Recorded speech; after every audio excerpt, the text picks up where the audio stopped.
Online payment की बात करें तो पेटीएम, गूगल पे, फोन पे जैसे कई ऐप के नाम आपके दिमाग में आना ऑब्वियस है। पर एक टाइम ऐसा भी था जब पेटीएम ऑनलाइन पेमेंट का सबसे बड़ा लीडर था। ऑनलाइन पेमेंट यानी पेटीएम ये स्टेटस हो चुका था पेटीएम का। पर ऐसा क्या हुआ जिसकी वजह से पेटीएम की डाउनफॉल की शुरुआत हुई? क्या रीजन है जिसकी वजह से डिजिटल पेमेंट सेक्टर का एक लौता प्लेयर को हारना पड़ा? आइए जानते हैं इस वीडियो में कैसे बना था पेटीएम ऑनलाइन पेमेंट सेक्टर का प्लेयर और कैसे इसकी डाउनफॉल की शुरुआत हुई। साल 2010 में विजय शेखर शर्मा ने अपनी कंपनी 197 कम्युनिकेशन के अंडर में एक प्रीपेड मोबाइल और डीटीएच रिचार्ज प्लेटफॉर्म लॉन्च किया जिसका नाम था पे थ्रू मोबाइल, जो पेटीएम के नाम से मशहूर हुआ। जिसे देखते ही देखते डेटा कार्ड, पोस्टपेड और लैंडलाइन के बिल जैसे चीज़ों के लिए भी इस्तेमाल करना और फ्लेक्सिबल कर दिया गया। वैसे भी इंडियन मार्केट का इस फील्ड में पेटीएम के अलावा और कोई दूसरा प्लेयर था ही नहीं। पर 2014 में पेटीएम वॉलेट के लॉन्च होने के साथ ही पेटीएम का यूज़र बेस काफ़ी तेज़ी से बढ़ने लगा, क्योंकि पेटीएम वॉलेट लोगों के लिए बहुत ही ईजी और कन्वीनियंट ऑनलाइन पेमेंट मेथड बन गया था। पेटीएम की पॉपुलैरिटी इतनी पीक पर थी कि रतन टाटा, चाइना के अलीबाबा कंपनी और हाथवे जैसे कंपनियों ने इस स्टार्टअप में इन्वेस्ट किया। पर ऐसा क्या हुआ जिससे पेटीएम का यूजर बेस 14 करोड़ से सीधा 27 करोड़ तक पहुंच गया?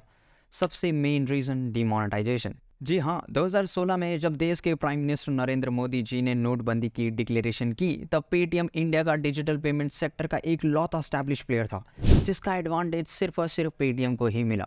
डिमोनेटाइजेशन के एक महीने के ड्यूरेशन में ही पेटीएम के पास 14 करोड़ से सीधा 27 करोड़ का यूजर बेस बढ़ चुका था।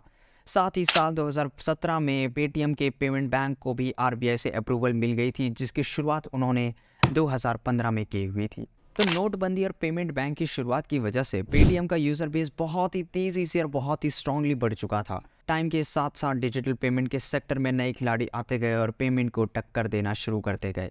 पर पेटीएम ने एक ऐसी गलती कर दी जिसकी वजह से वो बाकी ऐप से पीछे रह गया। जब यूपीआई लॉन्च हुआ था तब पेटीएम के अलावा सारे पेमेंट ऐप ने इसे अपना लिया और यूपीआई के through bank to bank transfer करना कितना ईजी और कन्वीनियंट था।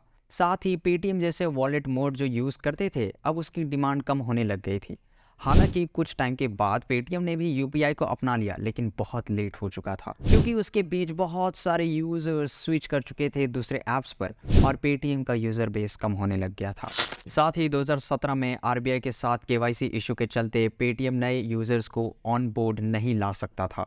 हालांकि ये इशू सॉल्व कर दी गई थी, लेकिन वापस साल 2022 में फिर से आरबीआई के साथ कुछ इशू हुआ जिसके चलते पेटीएम पर नए यूजर्स ना आ पाए, जिसके बाद पेटीएम का यूजर बेस काफ़ी गिर गया। 2021 में पेटीएम ने अपना आईपीओ लॉन्च किया। माना जाता है ये 2021 का इंडियन मार्केट में सबसे बड़ा आईपीओ था। पर जब पेटीएम 2021 में स्टॉक मार्केट में लिस्ट हुआ तब इसके शेयर्स काफ़ी ज़्यादा गिर चुके हैं और फिलहाल अभी बहुत ज़्यादा नीचे है।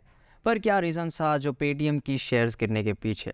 वैल्यूएशन इसका मेन रीज़न था। पेटीएम का कम रेवेन्यू होते हुए भी उसे हाई वैल्यूएशन पर लिस्ट किया गया।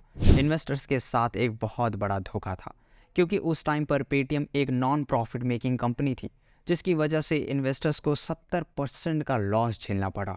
साथ ही इन्वेस्टर्स का ये भी मानना था कि पेटीएम के पास कोई strong profit making successful business model नहीं है, क्योंकि सिर्फ पेटीएम का पेमेंट बैंक और वॉलेट ही एक लौता प्रॉफिट मेकर था, बाकी सब के सब सर्विसेज लॉस मेकिंग है।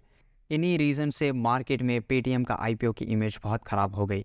अगर आपको वीडियो पसंद आया तो लाइक कीजिए और इसी तरह के कंटेंट के लिए हमारे चैनल को सब्सक्राइब कीजिए और हमसे जुड़े रहिए। मिलते हैं नेक्स्ट वीडियो में। Good bye.